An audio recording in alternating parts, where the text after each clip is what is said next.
नमस्कार। अभी आपने द्विस्वभाव राशि में उत्पन्न जातक का क्या स्वभाव होता है, उसकी क्या प्रकृति होती है, उसका वर्ण क्या होता है, स्वरूप कैसा होता है, आहार व्यवहार इत्यादि किस प्रकार से होते हैं, ये अभी आपने पिछले पाठ में जाना।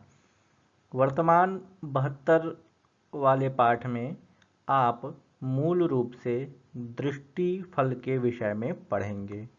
अर्थात ग्रहों की जो दृष्टि पूर्व पाठों में आपको बताई गई थी, उसका क्या शुभाशुभ फल व्यक्ति के जातक के जीवन पर पड़ता है, वह बात इस पाठ में मुख्य रूप से आपको बताई जाएगी। तो आप इस पाठ से संबंधित श्लोक को देखें, इसके अन्वय, इसकी व्याख्या और भावार्थ को समझने का प्रयास करें। श्लोक इस प्रकार से है। क्षेत्राधिपसंदृष्टे शशिनी नृपस्तत्सुहृद्भिरपि धनवान् द्रेष्काणांशकवपैर्वा प्रायः सौम्यैः शुभं नान्यैः। इसका अन्वय देखें। शशिनी क्षेत्राधिपसंदृष्टे नृपः भवति तत् सुहृद्भिरपि धनवान् भवति वा द्रेष्काणांशकपैः प्रायः सौम्यैः शुभं नान्यैः भवति। इसकी आप संस्कृत व्याख्या देखें। शशिनी अर्थात चंद्रे, सप्तमी एकवचन का रूप है, अर्थात चंद्रमा में या चंद्रमा पर। क्षेत्राधिप संदृष्टे राशि स्वामी अवलोकिते नृपः राजा भवति तत् सुहृद्भिः तस्य मित्रेण अपि अपि धनवान् धनिकः भवति वा अथवा द्रेष्काणांशकपैः द्रेष्काण अधिपतिभिः प्रायः सर्वदा सौम्यैः शुभग्रहैः शुभं शुभम् अन्यैः पापग्रहैः न भवति। यह हुई इसकी संस्कृत व्याख्या। इस श्लोक में मुख्य रूप से चंद्रमा पर पड़ने वाले विविध ग्रहों की दृष्टियों के बारे में उल्लेख किया गया है।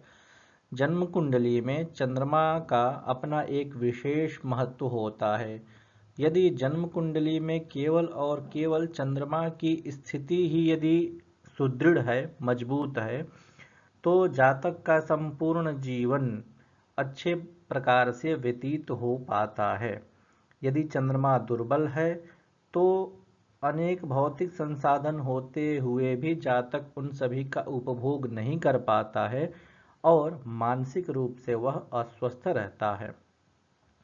तो इसी बात को आचार्य वराहमिहिर कह रहे हैं कि चंद्रमा के ऊपर किस प्रकार के ग्रहों की दृष्टि हो तो उसका क्या फल होता है, क्योंकि दृष्टियों का भी एक विशेष महत्व होता है। इसमें से बृहस्पति की दृष्टि यदि किसी भाव पर या किसी राशि पर पड़ जाए तो अत्यंत शुभ फल को देने वाली होती है। इसके पहले वाले पाठों में भी आपने पढ़ा है कि यो यो भावः स्वामी दृष्टो युतो वा सौम्यैर्वा स्यात् तस्य तस्यास्ति वृद्धि। अर्थात जो भाव अपने राशि स्वामी से दृष्ट हो तो उस भाव की पुष्टि कहनी चाहिए। तो उसी आधार पर ये पाठ, यह श्लोक उसी का यह वर्णन कर रहा है। तो जन्म काल में चंद्रमा जिस राशि पर होता है प्रायः वही जातक की राशि होती है और उसके ऊपर जिस प्रकार के ग्रह की दृष्टि हो तो जातक का व्यक्तित्व भी कुछ हद तक संबंधित ग्रह दृष्टि वाले ग्रह के अनुसार ही होता है। यदि जन्म राशि अपने स्वामी के द्वारा दृष्ट हो तो ऐसा जातक राजा होता है। इसी प्रकार से यदि जातक की जन्म राशि मित्र ग्रहों के द्वारा दृष्ट हो तो भी ऐसा जातक राजा होता है अथवा राजा के तुल्य धनवान वैभवशाली होता है। यदि जन्म राशि दृष्टान स्वामी द्वारा दृष्ट हो तो भी जातक धनवान होता है। यदि वही राशि शुभ ग्रहों के द्वारा दृष्ट हो जाती है तो भी जातक को शुभ फल प्रदान करती है। लेकिन यदि जन्म राशि के ऊपर किसी भी प्रकार के पाप ग्रह की दृष्टि होती है तो जातक का जीवन कष्टमय और दुखमय व्यतीत होता है। इसी बात को आचार्य वराहमिहिर ने इसमें कहा है। इसके पहले भी आपने पढ़ा है कि शुभ ग्रहों की दृष्टि जिस भाव पर पड़ती है उस भाव के शुभ फलों में वृद्धि होती है, और पाप ग्रहों की दृष्टि जिस भाव पर पड़ती है तो उस भाव से संबंधित पाप फलों की अधिकता होती है। तो इसी प्रकार से यदि लग्न पर भी, इस श्लोक में तो वस्तुतः चंद्रमा का उल्लेख किया गया है, चंद्रमा पर यदि मित्र ग्रहों की दृष्टि हो या वह राशि अपने स्वामी ग्रह से दृष्ट हो तो ऐसा जातक अत्यंत धनवान होता है, वैभवशाली होता है और समर्थवान होता है।